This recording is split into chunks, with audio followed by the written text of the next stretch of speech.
Waalaikumsalam warahmatullahi wabarakatuh. Sobat mahasiswa sekalian, sekarang kita ketemu dengan Pak Nur Wahid. Pak Nur Wahid ini adalah alumni pemagangan Jepang. Dia sudah cukup sukses dan sekarang beliau menjadi ketua asosiasi untuk industri yang corporate, apa istilahnya? Untuk ekspor ke Jepang. Ekspor Jepang. B2B ya? B2B. Jadi B2B antara industri Indonesia dan Jepang. Mungkin Pak Nur Wahid bisa memberikan motivasi buat mahasiswa saya, kira-kira apa yang harus dilakukan oleh mahasiswa jika dia ingin nantinya bisa magang kerja di Jepang. Bahkan sekarang katanya ada program kerja di Jepang. Iya. Saya ada beberapa permintaan dari Jepang langsung, Pak. Tapi yang jelas harus semangat. Bukan kerjanya, tapi bagaimana menemukan knowledge sehingga bisa transfer ke Indonesia. Itu yang kita harapkan. Ada beberapa permintaan opportunity yang sudah kami jalani dan unik sebetulnya, karena permintaan-permintaan itu bukan dari orang lain tapi dari teman sendiri, sehingga walaupun ada kesalahan akan ada toleransi. Iya. Dia tidak akan mengangkat, walaupun karakter orang Jepangnya jika tidak disalahi maka dia akan mengangkat. Tetapi ini unik, orang Jepang yang harus diperbaiki dan sebagainya, kamu harus belajar dan sebagainya, seperti itu Pak. Motivasi, semangat ya begitu, dan disiplin. Itu kredonya kalau dalam bahasa Jepang apa istilahnya? Apa ya? Dalam bahasa Jepang Bushido. Lupa saya Pak. Iya, ada, tetapi nanti coba itu PR buat diri saya. Jadi kira-kira kalau kita kepingin magang ke Jepang itu tahap pertama apa yang? Tahap pertama memang harus ya belajar bahasa Jepang, pada dasar baca Jepang, terus etika, harus tahu apa budaya Jepang, kedisiplinan, kejujuran, itu yang itu secara apa, soft skillnya soft skill ya. Soft skillnya harus dikuasai bahasa Jepang, kemudian kesehatan, ya, fisik, kejujuran iya. Itu kan rencananya mau disediakan sama Pak Nur Wahid nanti. Pada Bahasa saat Jepang itu kalau misalnya pakai metodenya Pak Nur Wahid, berapa lama bisa mahasiswa bisa menguasai? Untuk menguasai bahasa Jepang N4 mungkin butuh waktu 2 bulan intensif ya, 2 bulanan lah. 2 bulan ya bahasa Jepang yang N4, karena tingkatan bahasa Jepang itu kan mulai dari N5, N4, N3, N2, N1, yang paling mahir N1. Saya sendiri belum sampai sana Pak. Yang dibutuhkan di tenaga magang Untuk itu tenaga cuma magang N4 aja. Paling menguasai hiragana, katakana, sedikit kanji, sama kosakata, sama aisatsu. Aisatsu itu perkenalkan diri dan sebagainya. Kalau masalah skill kerja apa yang harus Skill kerja tidak menjadi utama, karena nanti kan di sana akan bisa diadaptasikan dengan kerjaan. jadi apa saja ini yang pernah saya ketahui kan di otomotif Ada dulu pada waktu saya masih tahun 90-an ya, karena saya sudah mulai lama dalam. kelihatan masih muda. Tetapi kan hampir tiap tahun di sana, sebelum pandemi beberapa kali hampir tiap tahun di sana, karena hubungan bisnis dengan teman-teman Jepang. Yang dipersiapkan itu tadi, yang saya bilangkan tadi, yang bilangkan mulai dari fisik, pada dasarnya bahasa juga itu. Skill itu menjadi yang belakang, karena skill nanti di sana akan menimbang mendapatkan itu. Kedisiplinan, kejujuran. Kalau caranya kita pertama mendaftar di Depnagri dulu. Biasanya kalau memang Maharashi mau mengakomodir, biasanya kita yang akan daftarkan. Oh gitu ya. Bisa diakomodir. Tapi kalau kita misalnya lewat Disnaker provinsi atau kota? Langsung provinsi. Langsung provinsi. Bulan apa biasanya pendaftaran? Biasanya sebulan Juli, tapi kali ini kan karena pandemi ini agak tertunda, tapi sudah mulai dilihat sih untuk di luar Kementerian Tenaga Kerja yang B2B itu sudah mulai dilihat, ada mulai pengiriman, tapi belum intinya bulan-bulan Desember Januari sudah mulai mengirim. kalau tidak ada. Jadi prosesnya datang ke Disnaker, Ya. isi formulir pendaftaran sudah ada di sana. Sudah ada. Khusus bagian Iya, Jepang. pemagangan. Jadi itu bidang pelatihan ya, yang sekarang Pak Hartoyo ya, dari kabinnya. Langsung menemui di bidang kabin. Ya, ada kepala kasihnya saya lupa. Sekarang karena ganti Pak. Saya sudah lama nggak ke sana. Jadi kalau tes di Disnaker itu tesnya apa aja?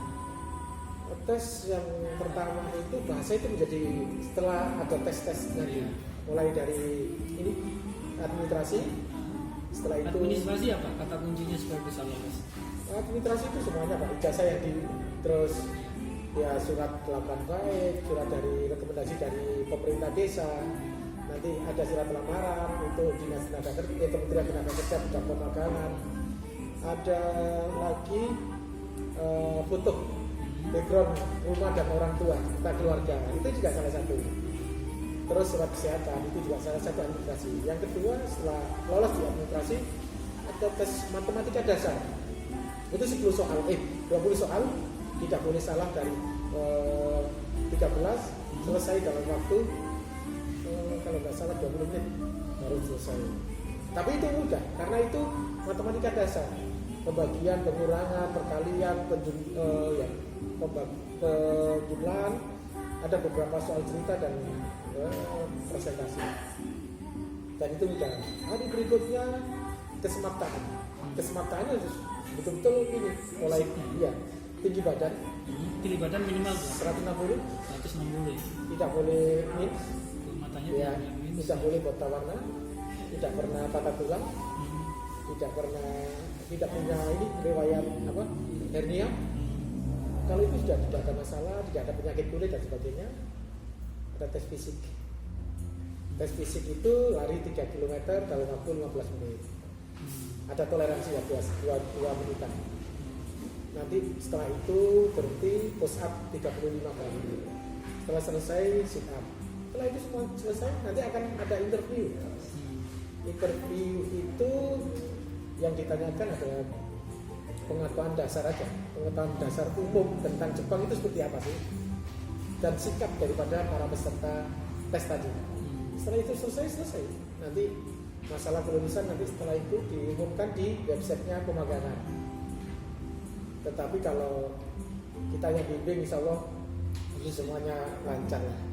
Setelah lulus di Dinas Tenaga Kerja Provinsi, Kirim menunggu pengumuman untuk kelulusan. Setelah dinyatakan lulus nanti Jakarta ya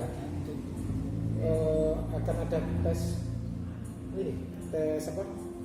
medical check ya, medical check di sini di Surabaya. Yang menghandle itu stupa itu di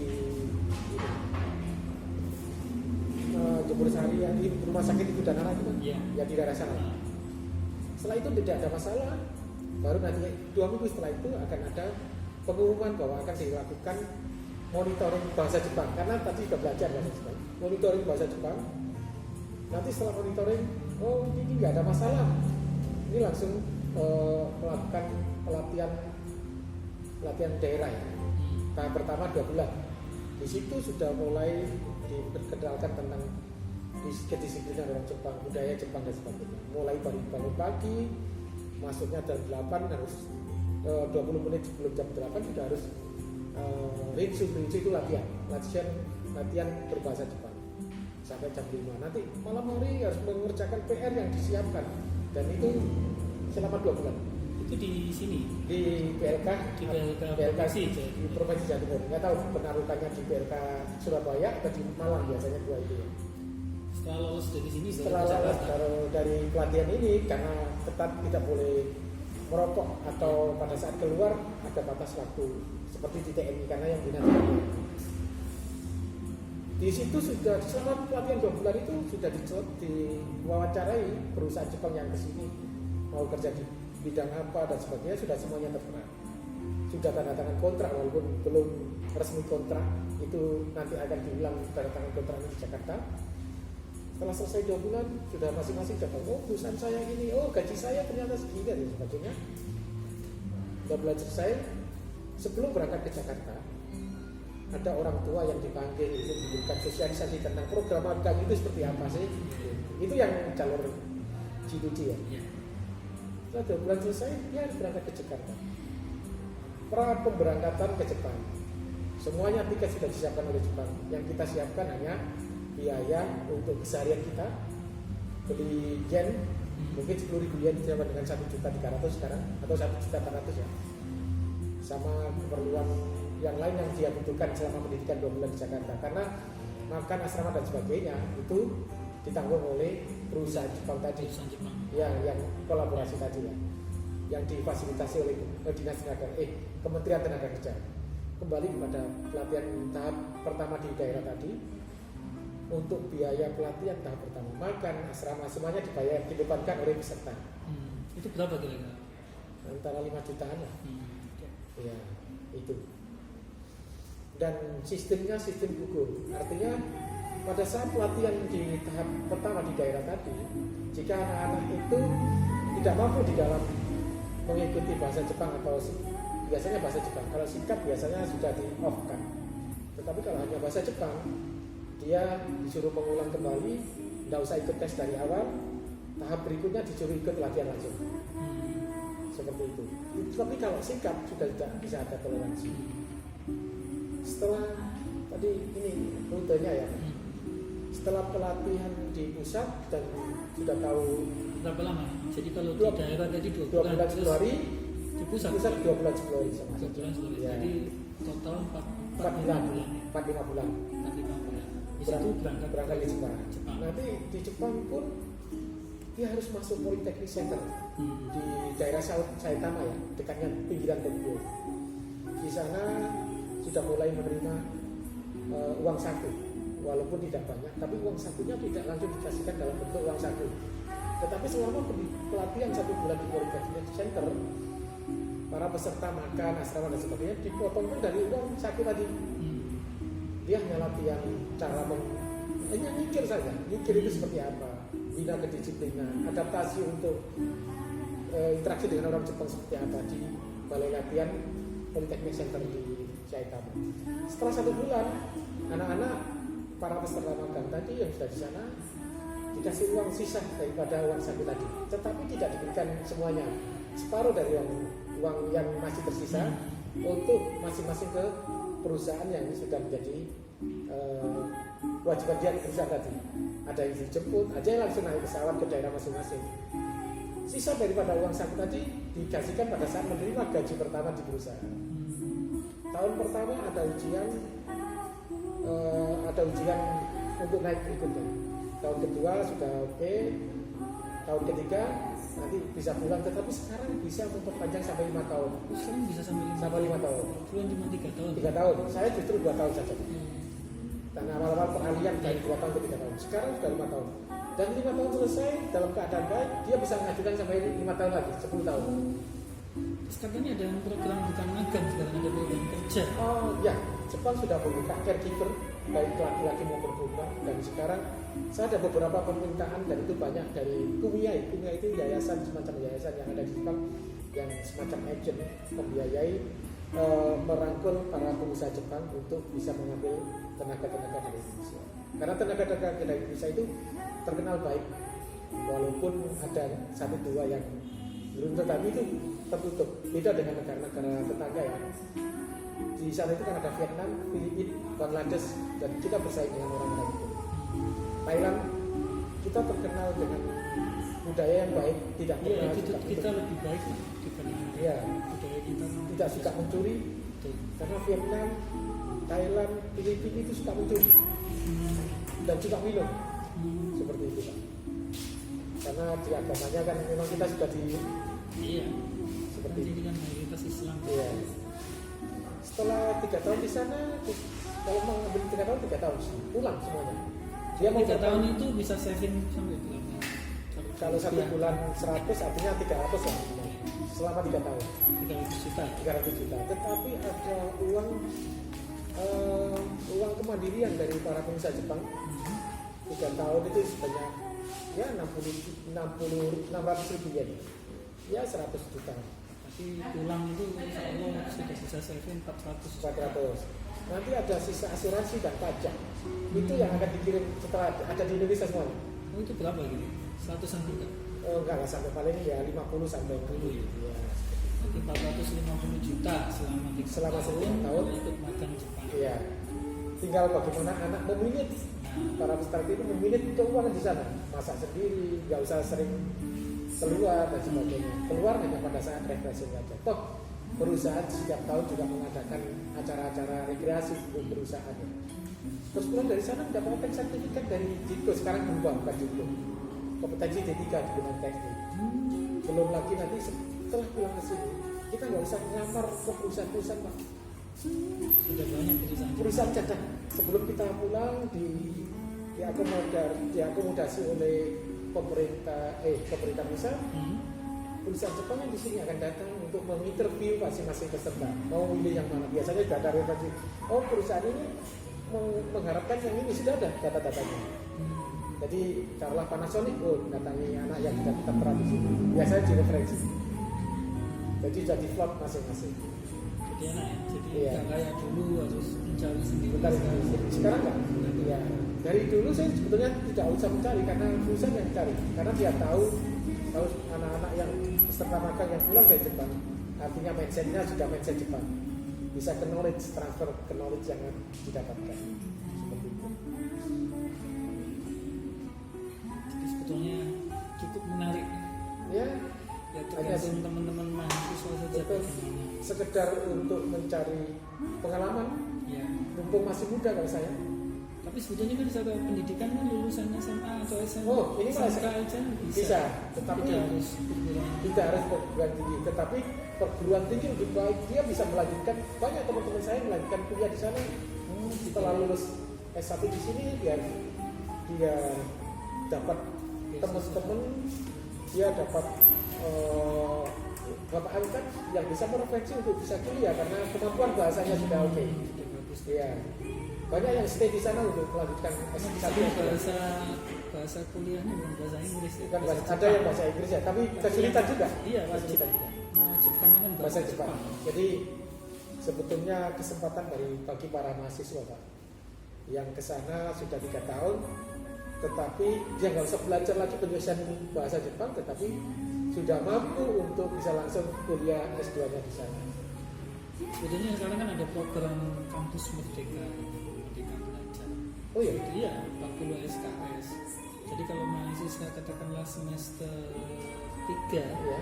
itu langsung berangkat ke Jepang. Kalau program magang di Jepang itu nanti bisa diakui 40 SKS. Coba Pak, Jadi 40 SKS itu setara dengan 2 semester. lumayan ya, Ya kan? lumayan. Jadi kan Ya. nanti pulang dari Jepang lulus. Ya. Habis itu nanti balik lagi ke Jepang sudah bawa ijazah S1 juga. Jadi nggak perlu nunggu kuliah S1-nya selesai untuk ikut program magang Jepang. Oh, bagus ya Iya. program itu. Nanti semester 6 lapor saja ke kampus. Ya. Nanti ikut program kampus Merdeka, di mana nanti minta diakui kegiatan magang kerja di Jepang itu sebagai salah satu SKS kuliah itu bisa. Ya, sama dengan MOU, kemudian siapa yang menjadi supervisornya, dosennya, nah itu dibagi nanti diatur sama perguruan tinggi. Saya baru dengar. Iya, itu berjalan resmi itu dari pemerintah. Masya Allah. Sudah bisa itu nanti. Sehingga nanti ketika dia ketika dia tidak perlu menunggu lulus, Ya. sudah berangkat ke sana, nanti wisuda itu kan bisa nyusul kan, nggak masalah. Yang penting kan yudisiumnya tepat waktu. Bagus ya. Ya nggak perlu ada skripsi. Dulu sebelum ini saya waktu masih ini Iya, belum susah. ada. Jadi nanti skripsinya yang program magang itu dipakai sebagai skripsinya. Bagus Pak. Iya itu. Jadi dia lulus, nanti ketika dia setelah ikut 3 tahun dari Jepang, Ya. dia balik sini atau tanpa dia pulang nanti bisa komunikasi sama kampusnya. Kalau sudah di yudisium kan dinyatakan lulus, Lulus. dia lanjut kuliah di S2 di Jepang bisa. Wah, Masya Allah. Hebat, luar Iya, biasa. nanti bisa dibuat seperti itu mekanisme. Nah, itu ya ini peluang prospek buat mahasiswa. Para mahasiswa ya. Biar pertama punya pengalaman yang luar biasa di Jepang. Saya juga sekarang jadi sekarang ini. Iya, seperti itu. Itu kan karena saya belajar Pendidikan dari Jepang Jepang. itu, Ya. Jepang Jajah itu kan terkenal semangat, Semangat. pantang Iya. menyerahnya, disiplin, itu ya. Terus kerja kerasnya. kerja itu. keras.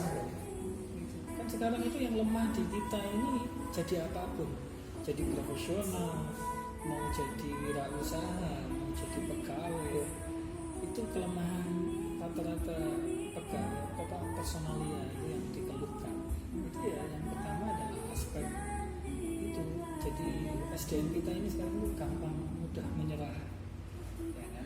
Kemudian tidak disiplin, ya kan? Kemudian Putus asa ya kadang iya, gampang putus asa. Terus ini daya juangnya itu lemah, kerja kerasnya itu enggak ada. Dengan ikut magang Jepang itu justru akan membangun budaya itu. Jadi Anda di samping di sana mendapatkan skill kerja, Anda juga akan mendapatkan perubahan transfer budaya tadi, Iya. menjadi lebih disiplin, pantang menyerah. Semoga menjadi inspirasi Pak program-program bagi teman-teman dan teman-teman yang baru ke sana menjadi inspirasi bagi yang lain. Iya, betul. Jadi apapun nanti setelah dilakukan, kan mau kerja sebagai profesional ataupun sebagai wirausaha, kita sudah punya Bekal bekal Iya, yang sangat kualitas yang kuat. bagus ya kuat. Untuk menjadi orang yang sukses Iya. tadi. Luar biasa. Jadi pengembangan bisnis pendidikan sekarang jauh lebih maju ya. Jadi tadi kata kuncinya Pak Nur Wahid siap bantu, kan? Siap bantu Pak, siap bantu. Jadi peluangnya kalau sudah kata kuncinya kan ada kemauan, Ada kemauan, ada tekad, ya kan? Nah, kalau sudah ada kemauan, ada tekad, yang lainnya itu yang bisa dicari. betul. Nyusul Pak, itu semuanya akan menjadi trigger buat diri kita. Iya. Ini khusus cowok ya? Cewek ada Pak, Cewek kalau cewek bidang apa? di bidang makanan biasanya, Oh, di bidang makanan. makanan, roti dan sebagainya. Tetapi mohon maaf, biasanya kalau roti itu kan mencari orang-orang, mohon maaf, ini sekali lagi Pak, hidup itu tidak agama, tetapi biasanya yang di makanan itu kan ada babi dan sebagainya. Biasanya diambilkan dari anak-anak yang Non muslim. dengan muslim. Iya. Dan cewek juga banyak Pak sekarang, baik di panti jompo ada yang lain. Ya, panti jompo itu Iya. mungkin yang terus begitu. Iya, panti jompo. Jompo perawat ya. Mungkin bahasanya lebih agak detail, ya, Karena lebih orang panjang. tua. Ya, jadi harus bisa nyelokkan nih Pak, komunikasinya. Ya ini teman-teman mahasiswa Ya. ini peluang Semangat ya, tetap semangat, tetap prestasi, mencari. ya, pokoknya tetap inovatif apapun yang kita kerjakan itu kata kuncinya harus punya daya juang, Betul, kita harus punya semangat, kemudian kita juga harus punya kedisiplinan betul. untuk mendidik diri untuk menjadi orang yang sukses. Kata kuncinya dari sikap tadi itu, sikap pantang menyerah, sikap disiplin, dan sikap bekerja. Betul. Sangat setuju Pak. Ya terima kasih. Sama-sama. Pak Wahid. Terima kasih. Mudah-mudahan ini jadi amal jariah. Amin. Sukses. Amin. Ya.